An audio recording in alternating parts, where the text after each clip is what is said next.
சமைக்கும் போது ஒரு லவ்வோட சமைக்கணும்டா. அதான் பாதி ருசியே. வெங்காயம் நறுக்கும் போது கூட ரசிச்சு நறுக்கணும், லவ்வோட. வணக்கம் அண்ட் வெல்கம் டு இன்லாஸ் சமையல். இன்னைக்கு நம்ம பார்க்க போற டிஷ் கருவாட்டு பொடி மாஸ். கருவாட்டு பொடி மாஸ் செய்யறதுக்கு என்னென்ன இன்கிரீடியன்ஸ் தேவைங்கிறத பார்க்கலாம். ஹாய், வணக்கங்க. கருவாடு பொடி மாஸ் செய்யறதுக்கு என்னென்ன தேவைங்கிறத நம்ம பார்க்கலாம். வாங்க வீடியோ. இன்னைக்கு நம்ம கொடுவா கருவாடு துண்டு கருவாடு க்ளீன் பண்ணி வச்சிருக்கிறேன். நல்லா சுத்தமாக கழுவி, கொஞ்சம் கழுவுறதுக்கு நம்ம சுடு தண்ணி விட்டு கொஞ்சம் பச்சை தண்ணி விட்டு தான் அதை கழுவி எடுக்கணும். கொஞ்சம் உப்பெல்லாம் போயிடும். அப்போ தான் இப்போ நம்ம இதை பொரித்து அள்ளிக்குவோம். அதுக்கு முன்னாடி அதுக்கு தேவையான பொருள்கள் என்னென்னு நான் சொல்லிடுறேன்.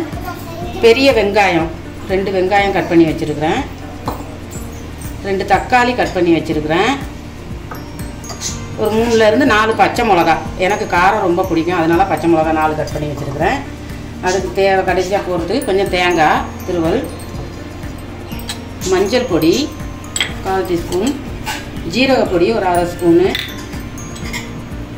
மல்லிப்பொடி 1/2 ஸ்பூன், மிளகாத்தூள் 1 ஸ்பூன், மிளகுத்தூள் ஒரு 1/2 ஸ்பூன், தாளிக்கிறதுக்கு கடுகு, கருவேப்பிலை. அன்றைக்கி நான் சொன்னேன் இல்லைங்க ரம்பை, அது வந்து நம்ம கருவாட்டிலையும் போட்டால் நல்லா டேஸ்ட்டாக இருக்கும். அதுவும் எடுத்து வச்சுருக்கிறேன். தேவையான அளவு எண்ணெய். வாங்க நம்ம இப்போ இந்த கருவாட்டை பொரித்து அள்ளிக்குவோம். இப்போ பார்த்துக்கிட்டுங்க, இன்றைக்கி நான் வந்து இந்த கருவாடு பொடி மாஸ் வந்து மண் சட்டியில் தான் செய்ய போகிறேன். ஒரு கடாய் ஒன்று எடுத்துருக்கிறேன். இதுக்காகவே வாங்கிட்டு வந்தேன். அந்த காலத்தில் எல்லாம் நம்ம வந்து மண் சட்டியில் தான் செய்வோம். எங்கள் அம்மாலாம் அதிகமாக சாதம் வடிக்கிறதுலேருந்து குழம்பு வைக்கிறது எல்லாமே மண் சட்டி தான். எனக்கும் ஒரு ஆசை வந்துருச்சு, அதனால் மண் சட்டியில் தான் செய்ய போகிறேன். இப்போ இந்த எண்ணெயை ஊற்றிக்குவோம்.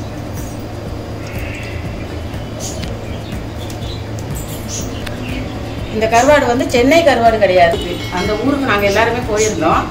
அந்த ஊரில் வாங்கிட்டு வந்த கருவாடு தான் இது. எங்கள் வீட்டுக்காரருக்கு ரொம்ப வேண்டப்பட்டவங்க அங்கே வாங்கிட்டு வந்த கருவாடு தான். ரொம்ப நல்லாயிருக்கும். அந்த ஊர் கருவாடில் தான் நான் இப்போ பொடி மாசே பண்ண போகிறேன். நம்ம கருவாடு பொரித்து அள்ளிக்குவோம். மண் சட்டி எப்பவுமே ஃபர்ஸ்ட் நல்லா சூடு. ஆமாம், மண் சட்டி வந்து ரொம்ப நல்லா சூடு ஏறிடணும். ரொம்ப நல்லா சூடாக இருந்தால் தான் அதில் நம்ம பொரித்து எடுக்க முடியும். இன்றைக்கி நான் ஃபஸ்ட் டைம் நீங்கள் சொன்னேன், இது எப்படி இருக்குன்னு பார்ப்போம்.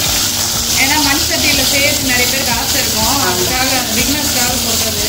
இப்போ ஸ்டீல் சட்டி அந்த மாதிரி சட்டிங்கெல்லாம் வந்து சீக்கிரமாக சூடு பிடிச்சிடும். மண் சட்டி அவ்வளோ சீக்கிரம் சூடு பிடிக்காது. மெயினாக நல்லா சூடு பண்ணிக்கிறோம்.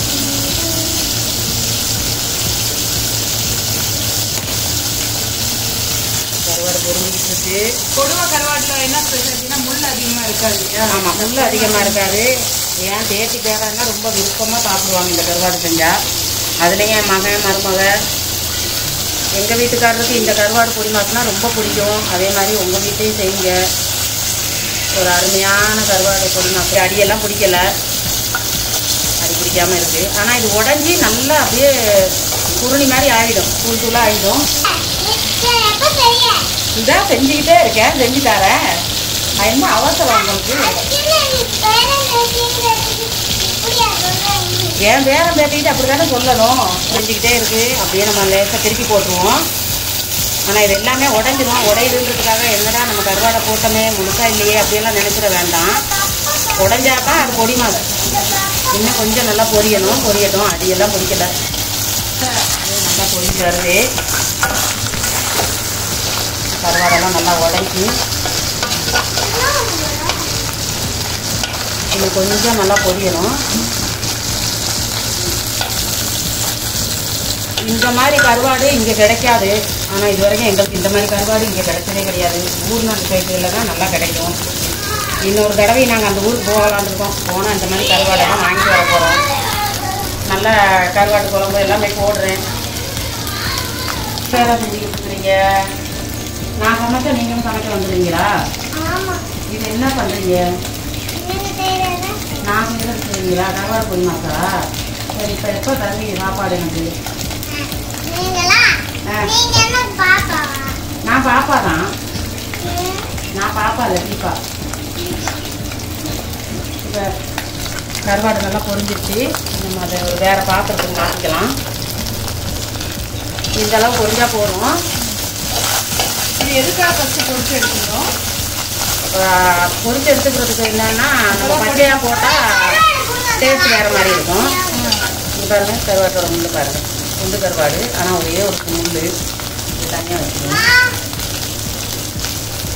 அப்பதான் அது பொடி மாசு செய்யறதுக்கு ஈஸியாக இருக்கும். ஆனால் அப்படியே பச்சையாகவும் போடலாம். பொரிச்சு போட்டோம்னா இன்னும் கொஞ்சம் ருசி நல்லாயிருக்கும்.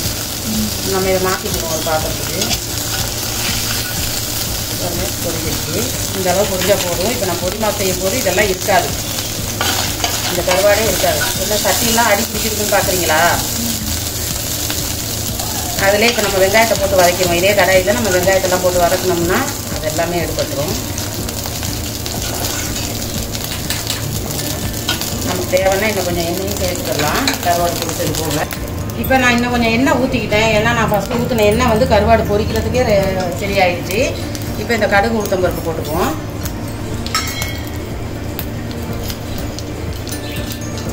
நீங்கள் இந்த கருவாடை பொரிச்சிட்டு அதே கடாயிலேயே நீங்கள் இந்த வெங்காயம்லாம் போட்டு வதக்கலாம், ஒன்றும் தப்பு கிடையாது.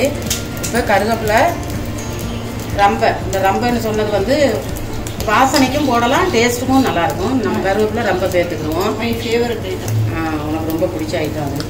சரியான வாசம் இருக்கும். நான் அன்னைக்கு முன்னாடி வீடியோவில் கூட சொல்லியிருப்பேன், எங்கள் மாமியார் எப்போவுமே நான்வெஜ் எந்த ஐட்டம் செஞ்சாலும் அதில் கண்டிப்பாக அந்த ரம்பை சேர்ப்பாங்க. உங்களுக்கு கிடைச்சிதுன்னா கண்டிப்பாக இதை வாங்கி சேர்த்து பாருங்கள். அந்த டிஷ்ஷுக்கு ரொம்ப டேஸ்ட்டும் ஸ்மெல்லும் கொடுக்கக்கூடிய ஒரு மெயின் ஐட்டம் அது. வாசனவே ரொம்ப அதிகமாக இருக்கும். கருவேப்பிலை பொரிச்சு நம்ம அந்த பச்சை மிளகாய் சேர்த்துக்கிடுவோம். எனக்கு காரம் ரொம்ப பிடிக்கும். நான் சாதாரணமாகவே ரொம்ப காரம் சாப்பிடுவேன். அதனால கொஞ்சம் பச்சை மிளகாய் அதிகமாகவே சேர்த்துக்கிட்டேன். நாங்கள்லாம் தொட்டுக்கிறதுக்கு ஏதாவது சைட் டிஷ் தேடுவோம். அவங்களுக்கு பச்சை மிளகா இருந்தாலே சைட் டிஷ் ஆகிடுவாங்க. சாப்பிடும் போது கரெக்டாக பச்சை மிளகா டப்பா எடுத்துகிட்டு வந்து பக்கத்தில் வச்சுட்டு உட்காந்துக்குவாங்க. இன்றைக்கி இன்னொன்றும் பண்ண போகிறேன் நான். அது வந்து வரமிளகாயெல்லாம் வந்து நல்லா உப்பில் கட் பண்ணி ஊற வச்சுருக்கிறேன். அது வந்து அப்படியே அந்த வரமிளகாயை கட் பண்ணி உப்பில் நல்லா ஊற வச்சுருக்கேன். காலையிலேயே அதை பண்ணிட்டேன். இன்றைக்கி அதை பொரிச்சு அப்படியே இந்த சாம்பார் இந்த கருவாடு புளிமாங்கோட அப்படியே ஒரு கட்டு கட்ட போகிறேன் பாருங்கள். காலையில் டிஃபன் சாப்பிடலை இன்றைக்கினா, ஏன்னா இது சாப்பிடணுன்றதுக்காக அப்படியே சும்மா சுவைச்சு அந்த மிளகாயோட சூப்பராக சாப்பிடணும். பாருங்கள், இந்த கருவேப்பிலை, வெங்காயம், அந்த ரம்பை, பச்சை மிளகாயெல்லாம் நல்லா பொரிஞ்சிருச்சு. இப்போ நான் இந்த வெங்காயத்தை சேர்க்க போகிறேன். 2 பெரிய வெங்காயம் கட் பண்ணாலே போதும். இருக்குது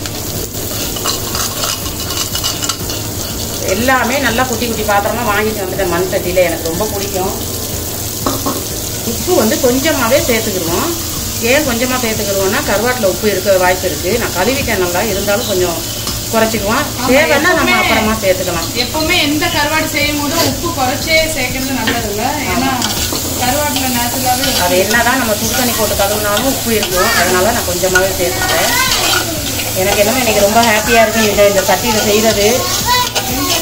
நல்லாவும் இருக்குது பார்க்குறதுக்கு. பார்த்தீங்களா, அடி பிடிச்சிருக்குன்னு சொன்னால் எல்லாம் பாருங்கள், எல்லாம் போயிருக்கு. அடி பிடிச்சதே தெரியலை. பார்த்தீங்களா, நம்ம அந்த வெங்காயத்தை போட்டு வதக்கினாலே அதெல்லாம் எடுக்கணும். நல்லா வதங்கிட்டு அதோட நம்ம 2 தக்காளி கட் பண்ணி வச்சுருக்கேன், அதையும் சேர்த்துறேன்.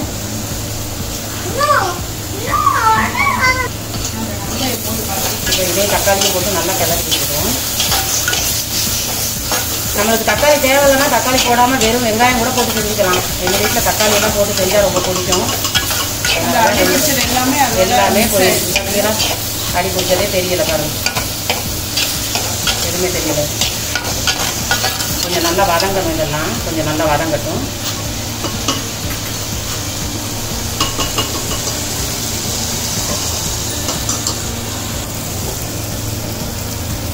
நல்லா வதங்கிடுச்சு. தக்காளி எல்லாம் நல்லா வதங்கிட்டு இப்போ நம்ம இந்த மசாலாலாம் சேர்த்துக்குவோம். என்னென்ன மசாலா எல்லாம் சேர்த்துக்குவோம். ஜீரக பொடி, மிளகுத்தூள், மஞ்சள் பொடி, மல்லித்தூள், மிளகாத்தூள் இவ்வளோ போட்டு நல்லா கிளறி விட்டுருவோம்.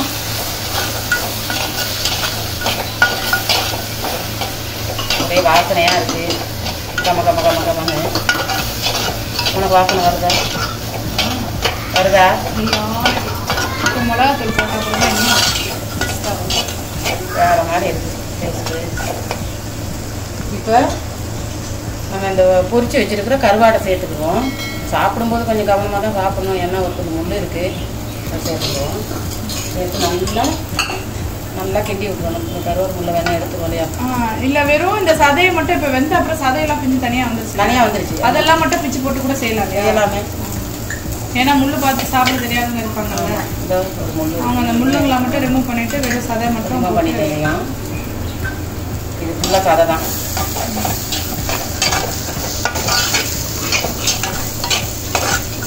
எப்பவுமே நான்வெஜ்லாம் வந்து மண் சட்டியில் செய்யறப்போ தனி டேஸ்ட்டு அழகாக இருக்கும்ல. அந்த மீன் குழம்புங்கள்லாம் கூட மண் சட்டியில் செய்யறப்ப வச்சு மறுநாள் சாப்பிட்றப்ப அதனோட டேஸ்ட்டே தெரியும்.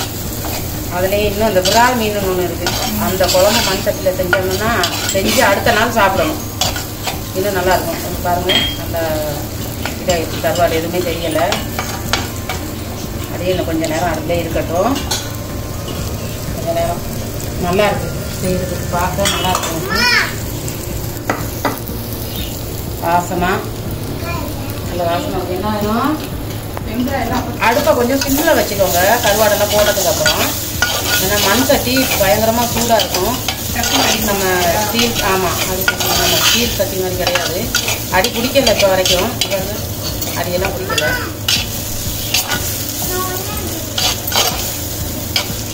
அதுலேயும் முத்துப்பேட்டை கருவாடுங்கிறது சொல்லவே வேணாம். இப்போ நம்ம நல்லா கருவாடும் பொரிஞ்சிருச்சு.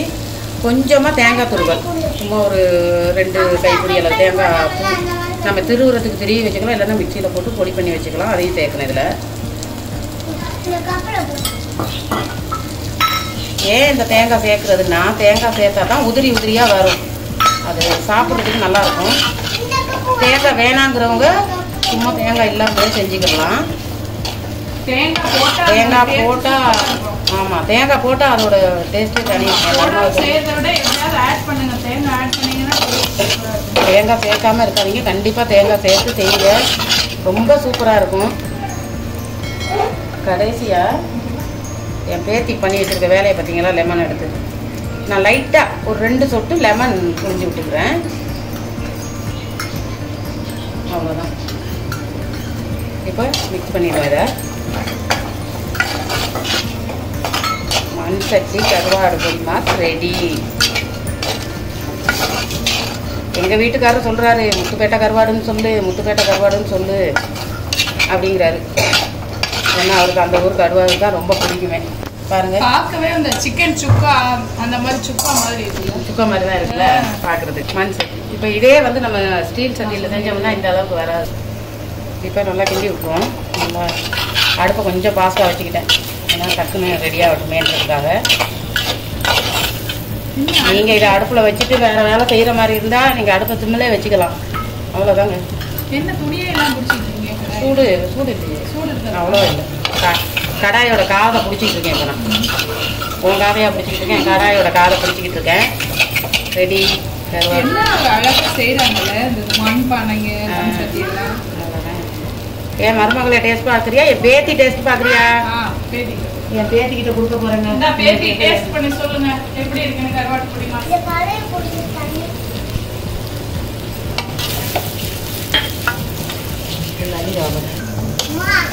கருவாடு ரெடி. அடுப்பு ஆஃப் பண்ணிடலாம். என் பேத்திக்கு தான் கொடுக்க போகிறேன் நான் டேஸ்ட் பண்ணுறதுக்கு. பார்த்தீங்களா, கருவாடு பொடி மாஸ் ரெடி. சூப்பரான ஒரு கருவாடு பொடி மாஸ் ரெடி.